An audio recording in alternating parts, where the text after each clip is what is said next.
Et sur le deuxième voyage, c'est là où j'ai eu un peu le déclic et je me suis libéré de certaines peurs, en fait, la peur de sortir de la sécurité et d'aller vers autre chose. Je n'avais pas pensé à toutes les notions qui peuvent y avoir derrière la création d'une entreprise. C'est là où j'ai découvert aussi un autre monde.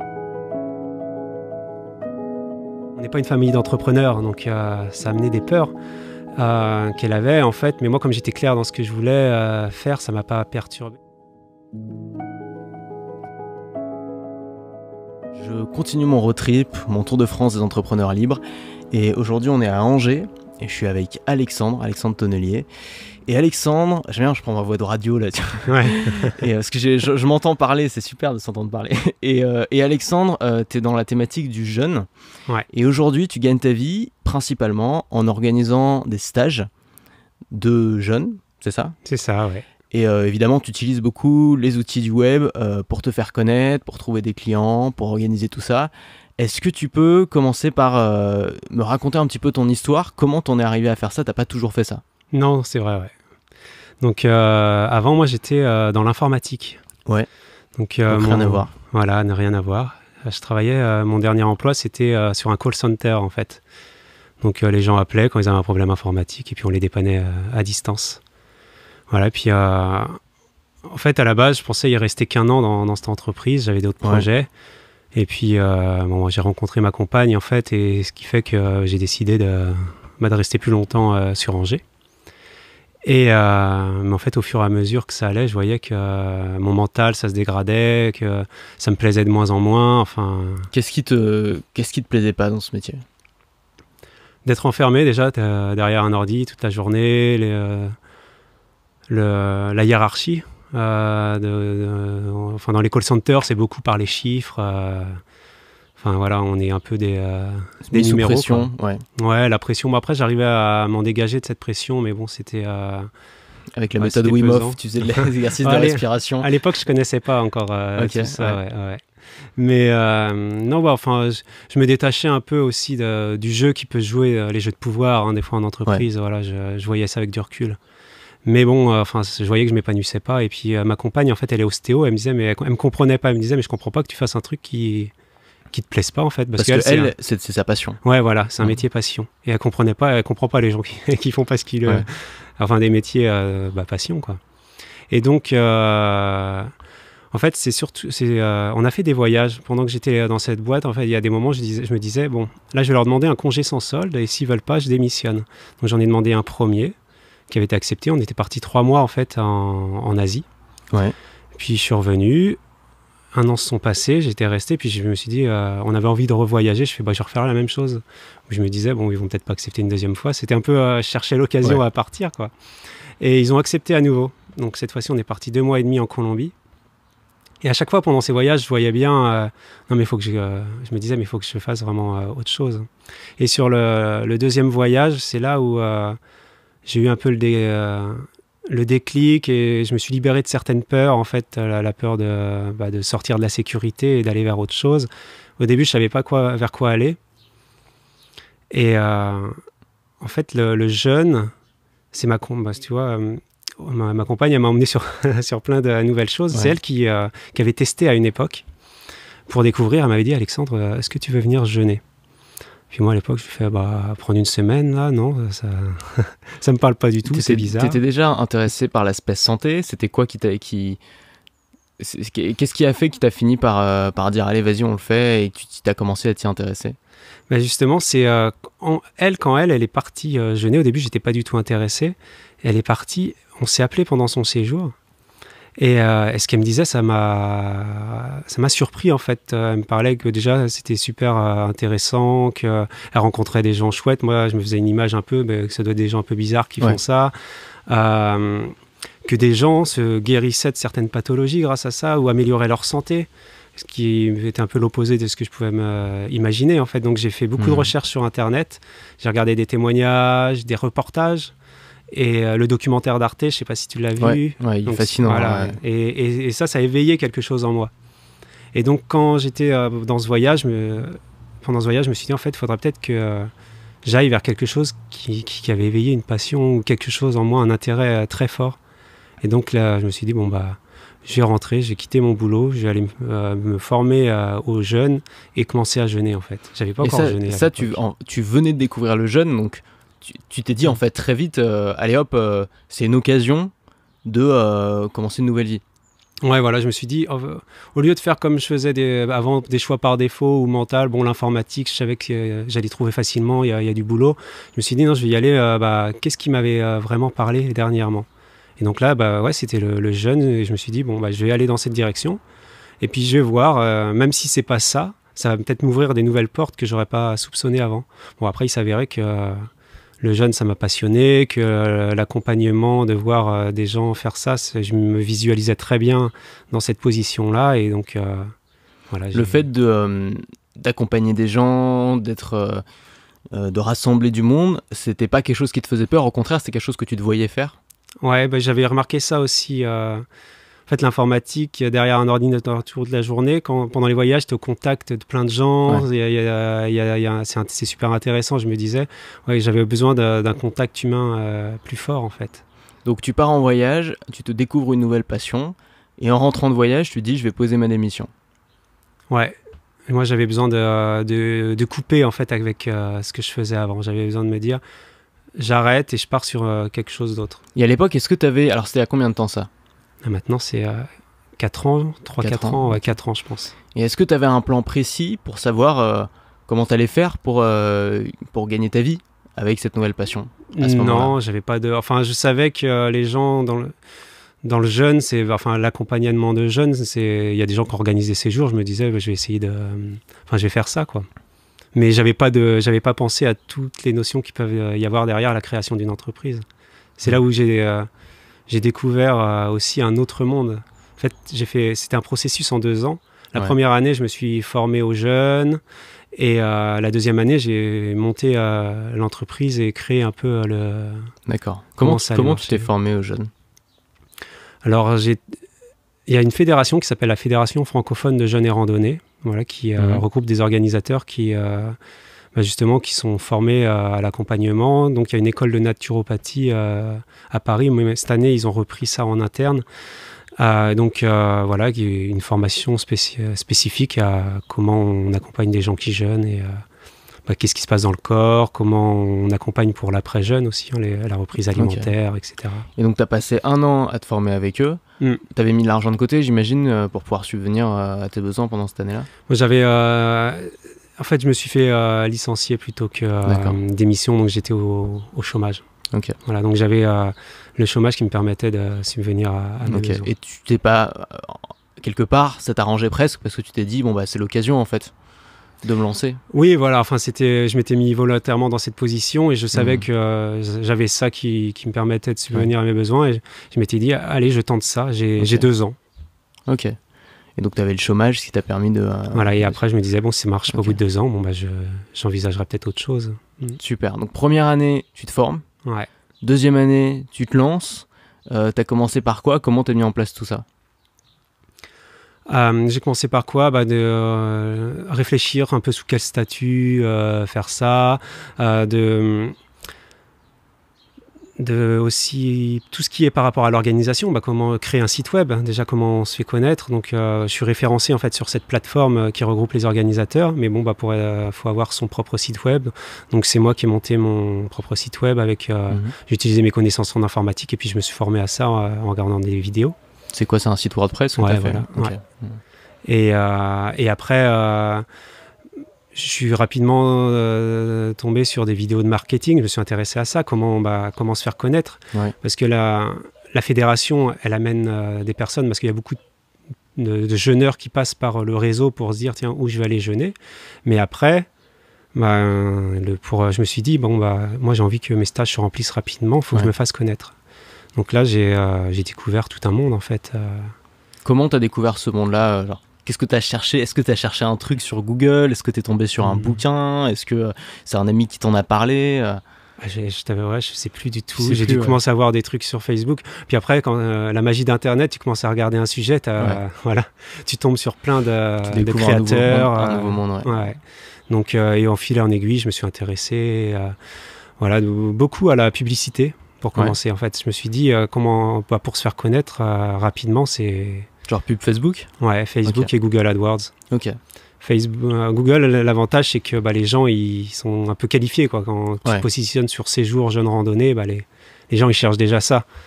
Mais après le coût un peu plus cher, tu vois, dans notre domaine, ça doit être 60 centimes du clic, un truc comme ça. D'accord. Et après, Facebook aussi, j'ai commencé vu que moi, j'ai connu des gens grâce à Facebook, je me suis dit, comment on apparaît, comment ça marche. J'ai découvert l'envers du décor, en fait. Ouais. Et voilà, donc j'ai testé plein de choses sur Facebook aussi. Et donc quand tu t'es dit, je vais organiser mes stages, tu avais un endroit pour le faire? Tu le faisais chez toi? Non, pas du tout. En fait, l'idée du lieu, ça m'est venu pendant ma formation. J'ai mes beaux-parents qui ont acheté une maison secondaire à Noirmoutier. Ouais. Et en fait, je me suis dit, Noirmoutier, tiens, est-ce qu'il y a quelqu'un qui organise des stages là-bas? J'ai regardé, non, et puis je me suis dit, pourquoi pas, en fait. La mer, ça parle quand même aux gens pour venir jeûner. Et quand j'ai découvert l'île, c'était magnifique. C'est magnifique, ouais. Et donc, je me suis dit, mais c'est parfait pour faire des stages. Donc voilà, j'ai commencé là-bas. Donc j'ai trouvé, ça c'était aussi au début, de chercher des gîtes, travailler avec des gîtes suffisamment grands pour accueillir des gens. Moi j'accueille 8 à 9 personnes. Okay. Donc tu l'organisais pas chez tes beaux-parents? Non. Un gîte. Ouais. Je me suis dit, ils sont cool les beaux-parents. Ok, super. Et quand tu contactais un gîte et que tu leur expliquais que tu allais faire un jeûne, ils réagissaient comment? Ils étaient surpris, étonnés, méfiants, ou au contraire ils disaient ouais, ok, pas de souci? Pour eux, quelque part, en plus, moi, je loue hors saison, donc ils sont plutôt, on va dire, contents. Ils n'étaient pas méfiants. Après, la première année, du moment que je versais les arts, et puis voilà, après, ils ont vu la première année, en plus, que j'étais sérieux, quoi, parce que je venais, ça marchait bien, puis je leur relouais, donc non, il y a même un climat de confiance qui s'est installé parce que maintenant, pour pas avancer trop de trésorerie, je leur demande de les payer au moment du stage au lieu à l'avance, quoi. Ok.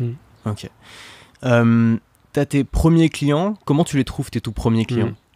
Tes tout premiers, je sais pas comment t'appelles ça, ou peut-être des élèves? Des clients, des jeûneurs, mais les premiers jeûneurs, ils sont venus grâce à déjà bouche à oreille, mon réseau. J'ai une amie qui organise aussi des séjours qui est venue, même deux. De la formation qui sont venus jeûner chez moi.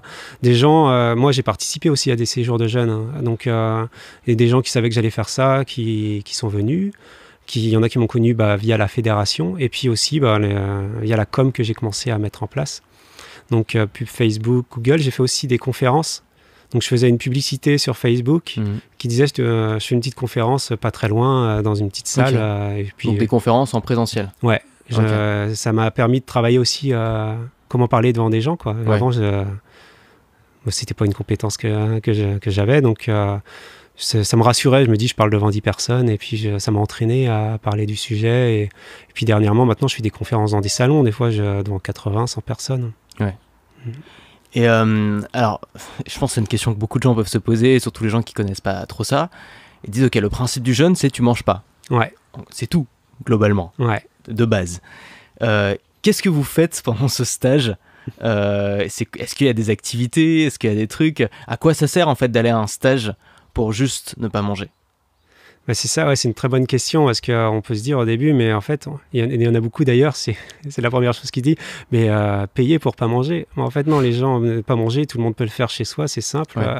C'est pas si simple. Honnêtement, pour l'avoir fait, j'ai fait des jeûnes, j'ai essayé la première fois chez moi à Paris, avec les personnes qui étaient avec moi qui bouffaient comme 4, avec les Uber Eats qui arrivaient devant chez moi, avec quand je vais promener le chien, les odeurs de la crêperie, de la boulangerie d'à côté, et c'est extrêmement difficile.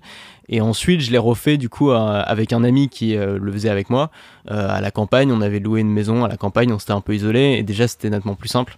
Et donc, toi, tu l'as fait dans la façon la plus dure vers la plus facile. Ouais, c'est ça. D'être chez soi, confronté à des gens qui mangent, là, ça demande une certaine volonté. Hein. Moi, je l'ai fait une fois.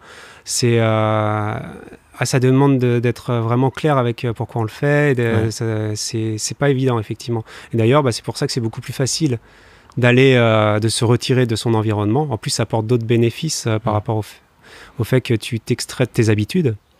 Et ça te permet aussi d'avoir une plus grande introspection Ouais. sur la façon dont je vis. Et de t'entourer surtout Ouais. aussi d'autres gens qui sont dans le même état d'esprit, qui font la même chose. Et c'est plus facile et plus Ouais. motivant de te dire que t'es pas tout seul, quoi. Bah, exactement. Là, tu as la force du groupe. Et dans le stage, bah, du coup, tu as l'accompagnateur. Ouais. Moi, mon rôle, c'est de m'occuper de tout. Donc, les gens, ils ont juste à se laisser porter. Je leur propose différentes activités. Donc, tu me demandais les activités qu'on va faire. Ça va dépendre des stages. Le classique, on va dire, c'est le stage jeûne et randonnée. Donc, tous les jours, par exemple, le matin, les gens vont se lever. Après, on va faire un éveil du corps pour faire monter un peu les énergies. Et on va partir se balader 3-4 heures. 3-4 heures. Et Ouais. c'est pas trop difficile de se balader dans le vide pendant aussi longtemps?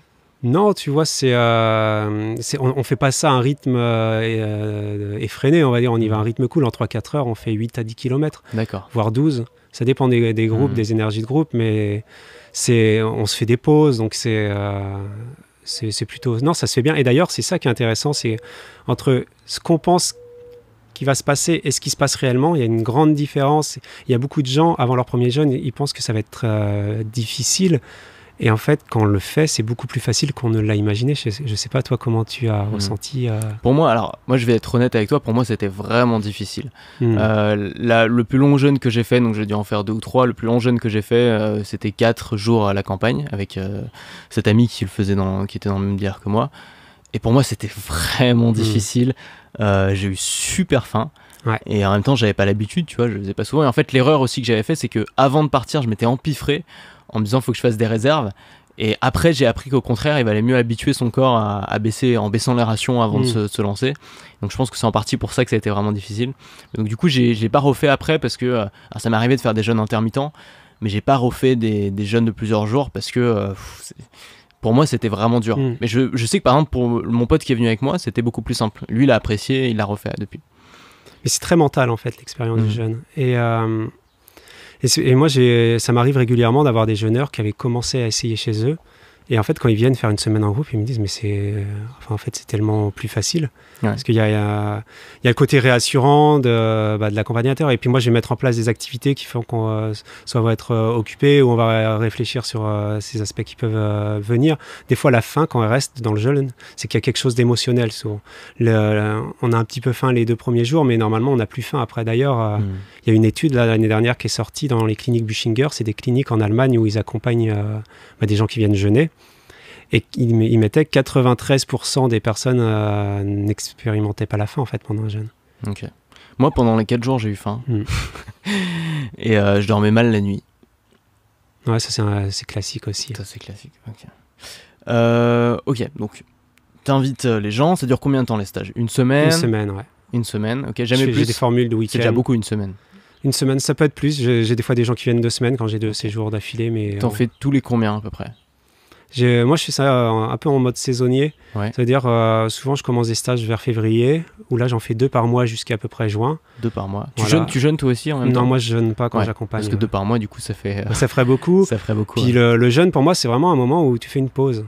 Okay. Tu te coupes de... Et donc là, comme tu es en plein travail, ouais, évidemment... Exactement. Et moi, c'est pour que les gens puissent se permettre d'être confiants, relaxés. Moi, je me gère tout, donc c'est un moment où je suis très actif. Donc, j'imagine que tu manges pas devant tout le monde dans ce cas-là. Non, mais souvent, je suis soit dans un gîte à part, ou voilà, il y a des moments où je suis pas présent. Un petit relais gastronomique. Ouais, c'est ça, moi je m'empiffe pendant que les autres mangent pas.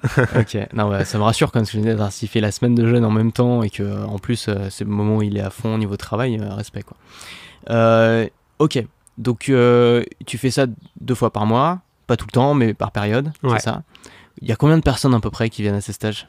Alors moi, suivant les stages, je vais avoir 8 à 9 personnes quand je suis seul, et maintenant je propose des stages avec d'autres thématiques.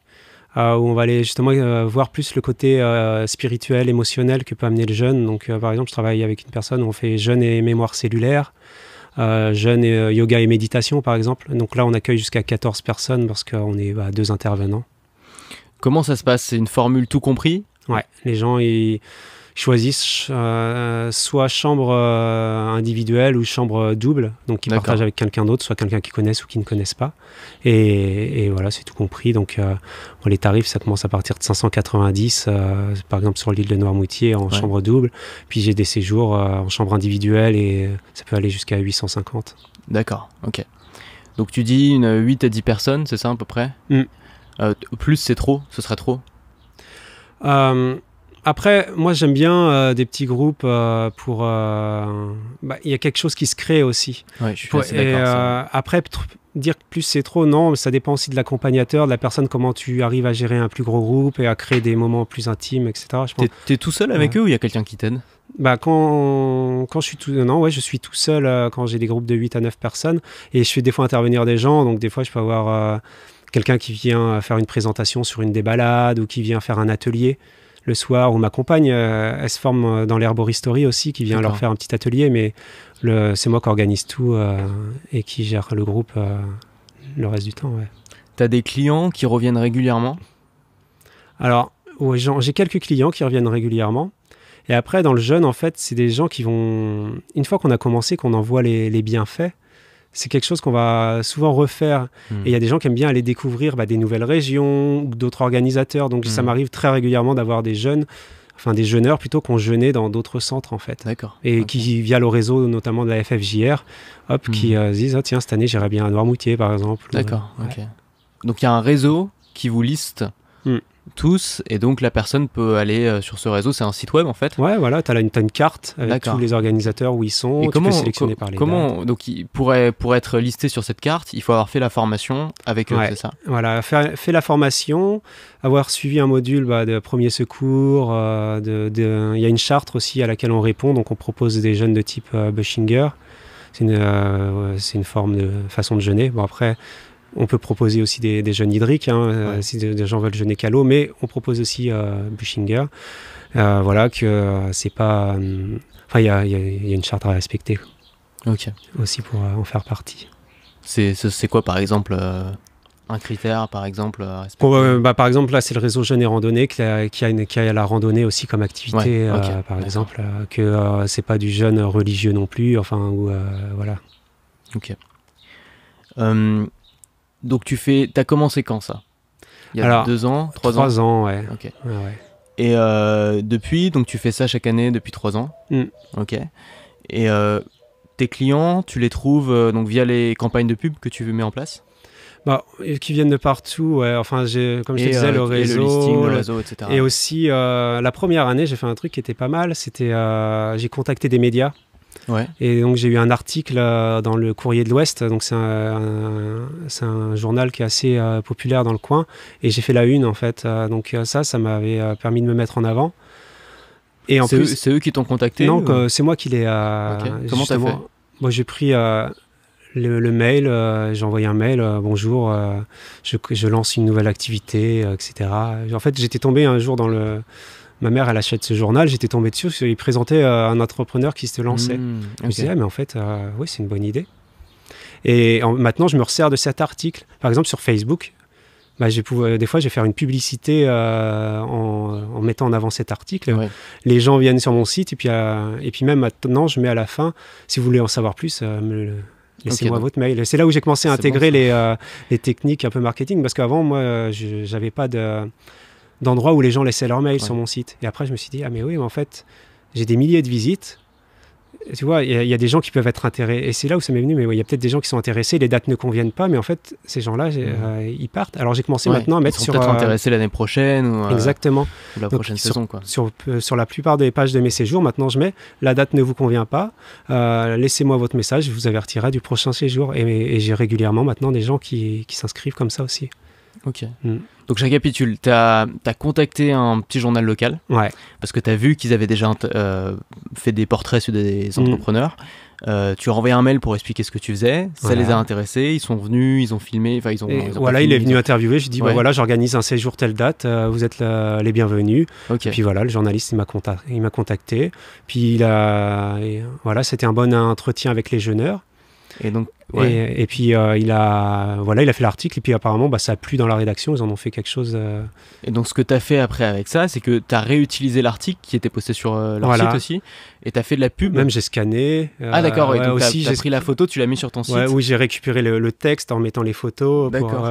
Et tu as fait de la pub du coup pour envoyer les gens sur cette page, et à la fin tu récupérais leur mail. Ouais. Ok. Oh.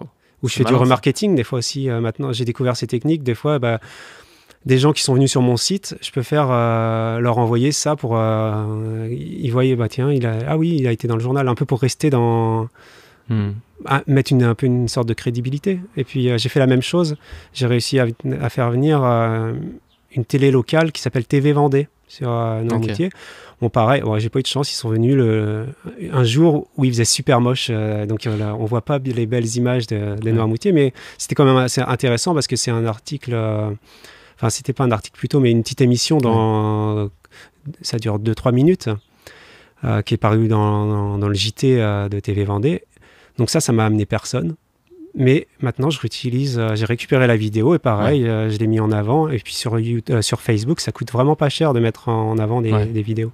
C'est vrai que les articles de presse, souvent, ça attire pas, enfin en tout cas, moi j'en ai jamais eu, mais des retours que j'en ai entendus, ça attire pas forcément beaucoup de clients sur le moment quand ils sont publiés. Mais c'est super parce que ça te permet, si c'est un éditeur connu, de mettre son logo par exemple sur ton site, genre vu sur M6, vu dans je sais pas quoi. Et ça te permet aussi de réutiliser le support là, de créer de la crédibilité et de le partager avec les gens qui te suivent, quoi. Ouais, c'est ça. Est-ce qu'il y a un moment, donc en utilisant toutes ces méthodes, est-ce qu'il y a un moment où tu t'es retrouvé avec plus de demandes que de places disponibles pour tes clients ? Oui, j'ai remarqué qu'il y a des périodes où il y a des fortes demandes de certaines vacances scolaires. Donc oui, Et tu refuses des clients du coup. Voilà, oui. Après, des fois, je le mets quand même sur le site que c'est complet. Donc des fois, j'ai des gens où en fait, au début, je mettais que c'était complet. Donc j'avais des gens qui pouvaient être intéressés, mais qui me contactaient pas. Maintenant, je mets liste d'attente.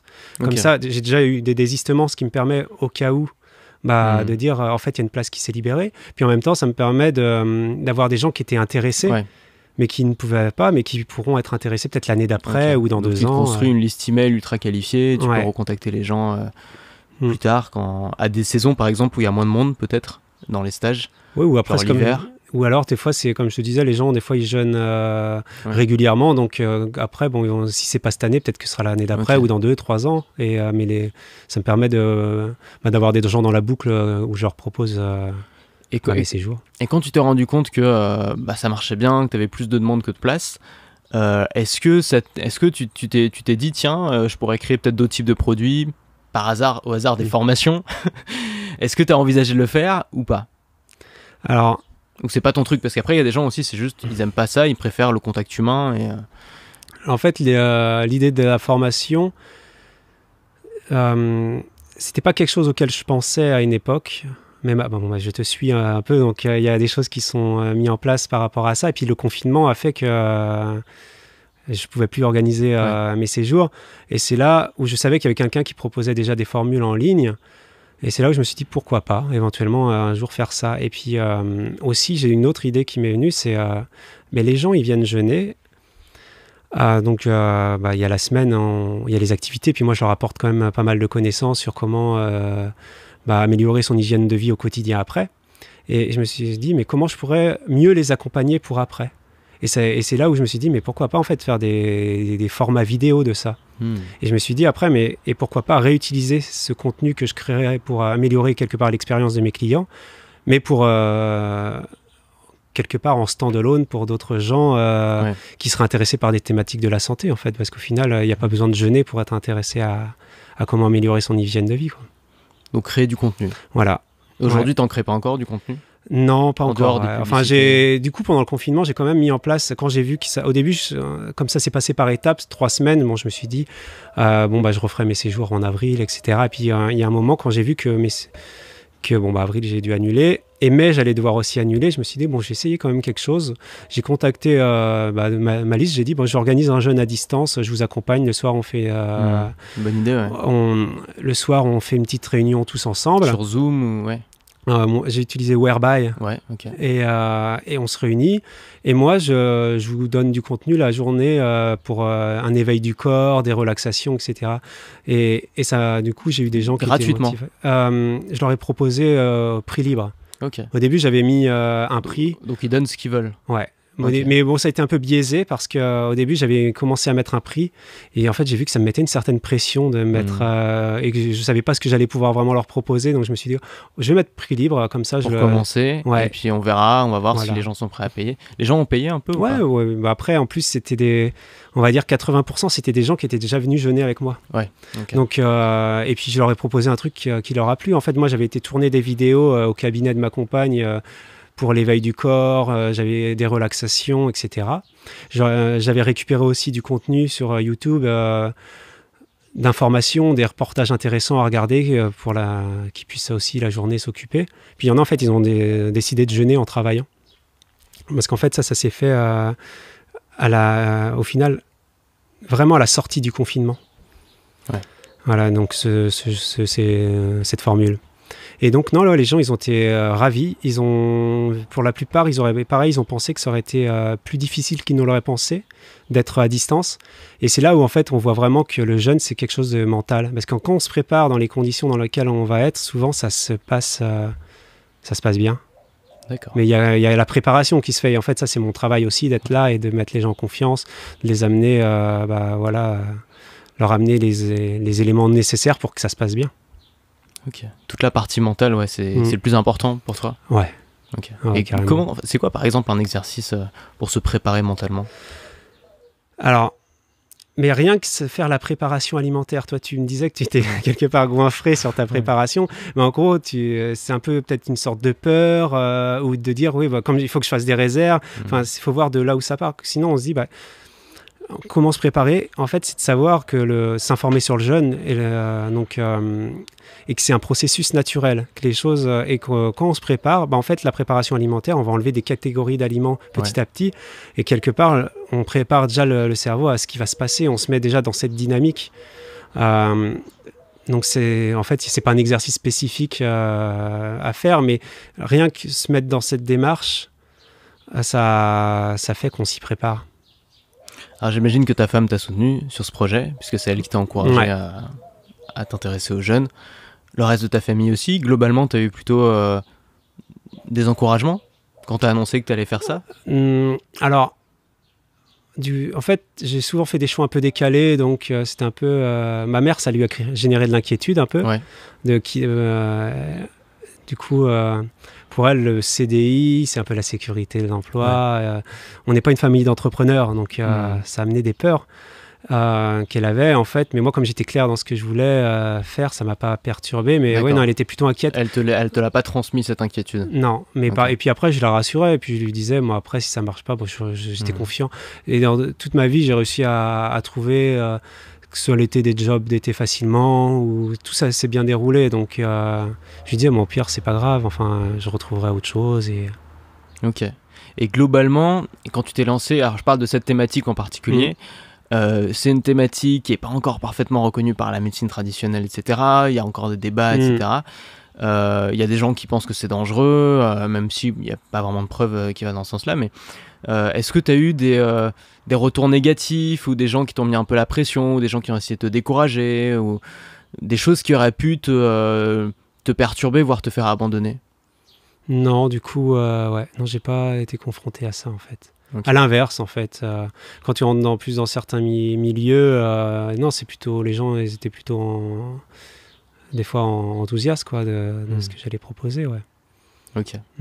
Puis après, j'ai des amis qui est plus ou moins, il y en a, qui regardent ça avec distance, mais j'en ai même qui sont venus jeûner avec moi, donc c'est quelque chose, en fait, qu'on entend de plus en plus parler, et positivement, c'est parce vrai. que il y a un effet boule de neige parce que les bénéfices sont réels que les gens ont, et il commence à y avoir de plus en plus d'études. La clinique Buchinger notamment, elle en avait sorti une grosse l'année dernière, cette année 2-3, qui montrent les bienfaits en fait de la pratique. Après il y a tout ce qui a été fait en Russie aussi, Donc bon, après, tu as des médecins qui disent oh, mais c'est les Russes, on ne sait pas ce qu'ils font. Mais il y a quand même des médecins, c'est ça qui est important de signaler, qui s'intéressent aux jeunes et qui en constatent aussi les bienfaits et qui jeûnent aussi. Oui, et d'ailleurs, dans la fédération, on a une accompagnatrice, son mari est médecin et il a monté cette année, ou c'était l'année, oui, c'était cette année, l'Académie médicale du jeûne. Et en fait, son but, il s'est mis en liaison avec les cliniques, la clinique notamment en Allemagne, et c'est de former des médecins français aux jeunes, justement. Et qu'est-ce que tu penses des gens qui sont vraiment très connus dans ce milieu-là, comme Thierry Cadasnovas, ou ce genre de personnalités sur Internet qui font parfois un peu polémique? Toi, tu soutiens plutôt leur discours, tu es plutôt d'accord avec eux, ou tu essaies de te différencier un peu? Après, ça dépend des discours. Et puis, bon, là, tu cites Thierry, par exemple, qui va voir, si tu regardes ses vidéos depuis un certain temps, tu verras que son discours, il évolue énormément. Donc, en fait, des fois, ce qu'il a pu dire à un moment, il dit autre chose à un autre moment. Donc, c'est ça que je trouve intéressant chez lui. Parce que moi, je suis aussi en mouvement constant, en fait, par rapport aux connaissances que j'ai, aux expériences que je fais. Et donc, non, je regarde justement ce qu'il dit. Après, des fois, effectivement, je pense que c'est plus sa façon d'amener les choses. On a l'impression qu'il dit les choses avec certitude, alors que j'ai l'impression qu'en fait, c'est quelqu'un qui est quand même plus nuancé qu'il ne paraît. Alors, pour l'avoir rencontré en vrai, parce qu'il était venu faire un stage à Paris il y a quelques années, je l'avais rencontré à ce moment-là, il est beaucoup plus nuancé et modéré dans la vraie vie, quand tu le vois en vrai, que quand tu le vois en vidéo. Et d'ailleurs, j'avais amené un ami qui était hyper sceptique à ce stage, et il avait bien aimé le stage, et il était sorti avec une très bonne image en fait de Thierry, justement. Donc c'est pour ça qu'il faut arriver à faire la différence entre le personnage public, la prestance qu'il met, parce qu'il a envie de transmettre des choses aux gens. Donc on dirait qu'il cite des choses un peu des fois comme voilà, c'est ça. Puis en fait, quand on voit l'évolution qu'il a eue, il y a de la nuance quand même. Toi, tu te considères comme un vrai passionné par ce sujet, et tu te vois continuer à faire ce métier en le faisant évoluer, bien sûr, mais continuer à faire ce métier toute ta vie? Ou pour toi, c'est une passerelle, et puis peut-être que tu vas changer de sujet, parler d'autres choses, et ce qui t'intéresse plus, c'est le côté entrepreneurial? Alors, les deux. Okay. C'est vraiment une passion. Donc, je pense que je vais faire ça pendant longtemps, mais justement, là, pour l'instant, j'organise environ 12 séjours par an. Et en fait, j'ai pas envie d'en organiser plus. Je sais que je pourrais j'ai plus de demandes que de séjours que je propose. Mais j'ai envie que ça reste justement quelque chose passion. Les 12 séjours me permettent de vivre comme j'en ai besoin. Et j'ai envie de monter d'autres projets, justement, d'autres types de projets. Parce qu'en même temps, il faut que j'arrive à allier la vie professionnelle et familiale. Quand je fais un séjour, je pars de chez moi. J'ai un petit garçon qui a 3 ans, j'ai envie de le voir, j'ai pas envie d'être tout le temps parti. Donc j'ai envie de monter d'autres projets. D'ailleurs, c'est pour ça, on en parlait en off, mais que je me forme aussi à la méthode Wim Hof. Et tu peux expliquer en quelques secondes ce que c'est que la méthode Wim Hof? Alors la méthode Wim Hof, c'est allier, il y a 3 piliers en fait qui sont la respiration, le froid et l'état d'esprit en fait. Et quelque part, c'est pour renforcer l'organisme et le mental. Wim Hof, c'est un gars qui est connu pour se baigner dans des bains d'eau glacée. Et donc évidemment, et il peut rester des heures dedans. Son record du monde, c'est 1h59, je crois, ou 57 dans un bain glacé. Ouais. C'est assez impressionnant, et donc forcément, il en a fait une méthode qui intéresse beaucoup de gens, quoi. Ouais, c'est super intéressant aussi. Mais c'est des outils. Et tu vois, le jeune, je l'ai eu beaucoup, je l'aborde beaucoup par l'aspect santé. Et puis là, tu vois, je commence à aussi aborder le côté émotionnel. C'est des outils où on peut amener les gens dans différents endroits. La méthode Wim Hof, il y a des gens, ils vont l'aborder aussi par la santé, d'autres par le renforcement du mental. C'est vraiment des choses qui permettent de partir dans différentes directions. Est-ce que tu considères que le jeûne a changé ta vie? Oui. L'entrepreneuriat a changé ma vie aussi. C'est intéressant, parce que je pense qu'en fait, c'est quand une thématique, ou quand un sujet, ou quand une méthode, ou quand quelque chose a changé ta vie, ça devient beaucoup plus facile justement d'en parler, parce que t'as de l'amour presque pour ce sujet. Moi, je sais que dans mon cas, c'est l'entrepreneuriat comme toi, et c'est le business en ligne et le marketing. Ça a changé ma vie parce que ça m'a permis de devenir libre. Et donc du coup, ça fait des années que j'en parle, et je pense que je pourrai continuer à en parler pendant des années, parce que ouais, j'ai de l'affection en fait quasiment pour ce sujet. Je sais pas si on peut parler de ça, mais c'est vraiment de l'affection pour ce sujet parce que c'est un sujet qui, moi personnellement, a un impact énorme. Et donc peut-être ce qui peut t'aider aussi à continuer sur cette voie pendant des années, c'est justement que c'est quelque chose qui a eu beaucoup d'impact dans ta vie, quoi. Ouais, et puis là où j'ai vu la différence par rapport à ce que je faisais avant, où je voyais bien, c'était boulot alimentaire. Ouais. Là, j'ai des fois, en fait, j'ai pas l'impression de travailler. Enfin, pour moi, ma vie, entre travail et non-travail, on pourrait dire, enfin, ça se mélange des fois. En fait, mes passions sont ce qui m'aide à améliorer mes séjours. Je me renseigne beaucoup sur tout ce qui est la santé, l'hygiène de vie, gestion du stress. C'est des choses, en fait, qu'après, j'amène dans mes stages. Donc, en fait, je mélange passion et... C'est vrai que quand tu vis ta passion, la frontière est très floue et parfois il y a des gens qui te demandent combien tu dors, tu travailles chaque jour et c'est très difficile de répondre à cette question parce que il y a le moment où, par exemple, moi il y a le moment où je crée du contenu, où j'écris un mail que je considère comme du travail même si j'adore ça et ça prend pas beaucoup de temps, tu vois, peut-être 1 heure ou 2 heures par jour et puis le reste du temps où là on est en train de travailler mais en fait je suis content de te rencontrer aussi, j'apprends plein de choses, les moments où tu lis un bouquin, les moments où tu réfléchis à ton activité, les moments où tu trouves de nouvelles idées, etc. Et ces moments-là en fait ça peut être considéré comme du travail mais ça n'a rien à voir avec un travail pas forcé mais un travail qui te plaît pas, un travail alimentaire. Et ça il faut vraiment comprendre que voilà, c'est le sens du mot travail en fait est complètement différent quand tu vis de ta passion que quand tu fais le 9 to 5 juste pour gagner ta vie, quoi. Exactement, ouais. Et que t'aimes pas ce que tu fais. Et c'est vrai que ouais, c'est quand le travail te nourrit, tu vois. Enfin, moi je vois des fois je vais sur des semaines, donc quand j'organise quand j'accompagne les gens pendant le séjour.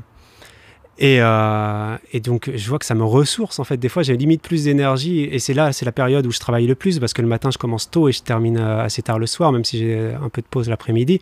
On va dire, en termes de travail, là, je travaille beaucoup plus que quand je suis à la maison, où, comme tu dis, je réponds des fois à des demandes, je fais de l'administratif, des choses comme ça. Mais je suis plus derrière un ordinateur, je travaille peut-être moins en temps, mais je vois que ça me donne moins d'énergie, en fait.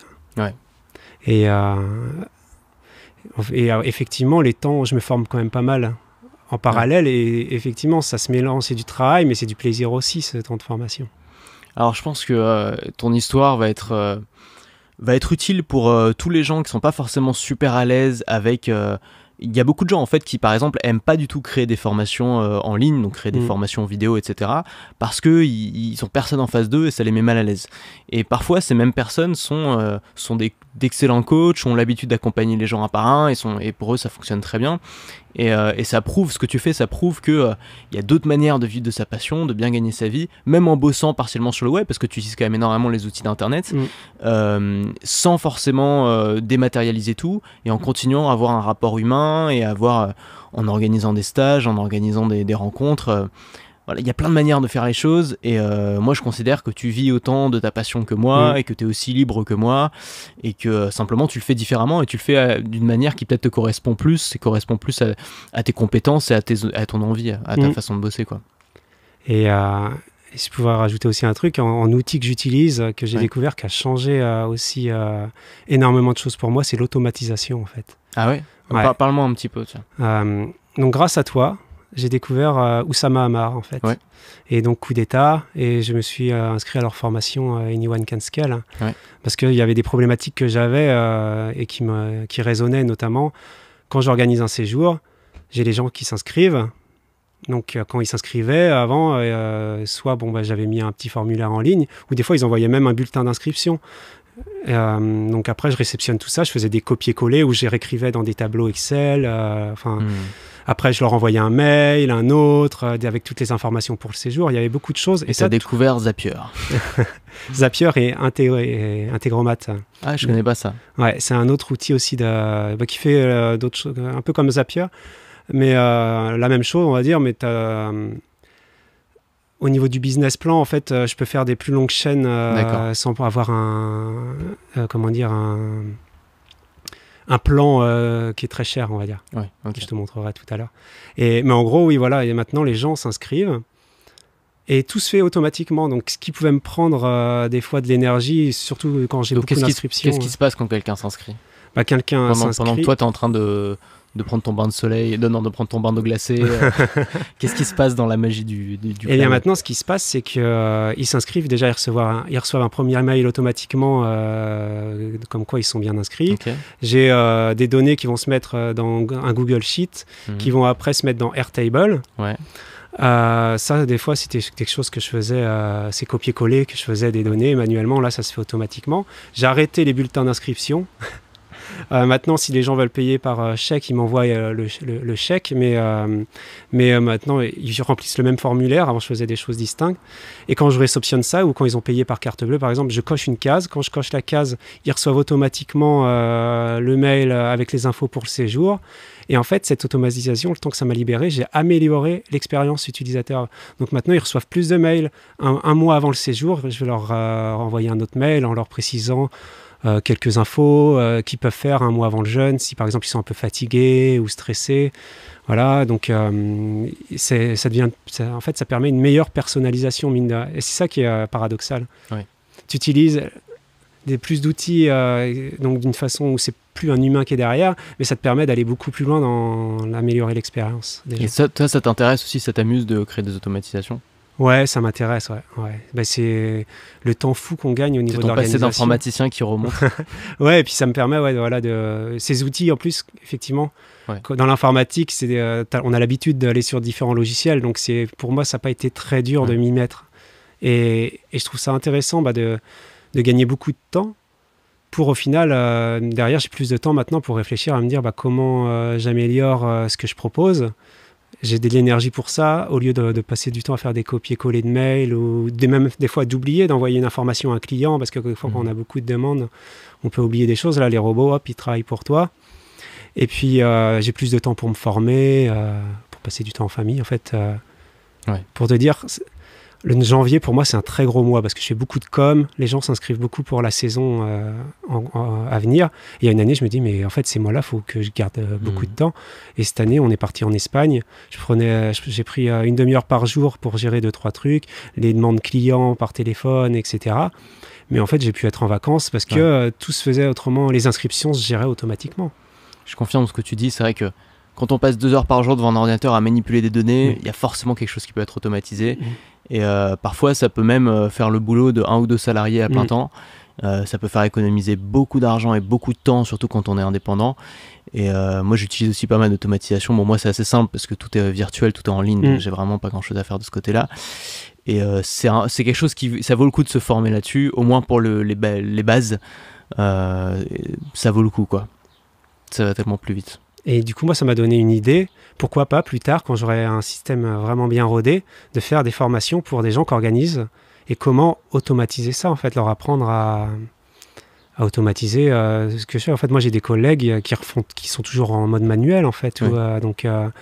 Et c'est vrai que c'est une partie qui n'est pas plaisante, qui n'apporte aucune valeur et qui peut, si ça peut être fait par une machine, autant que ça soit fait, quoi, par une machine que par un humain.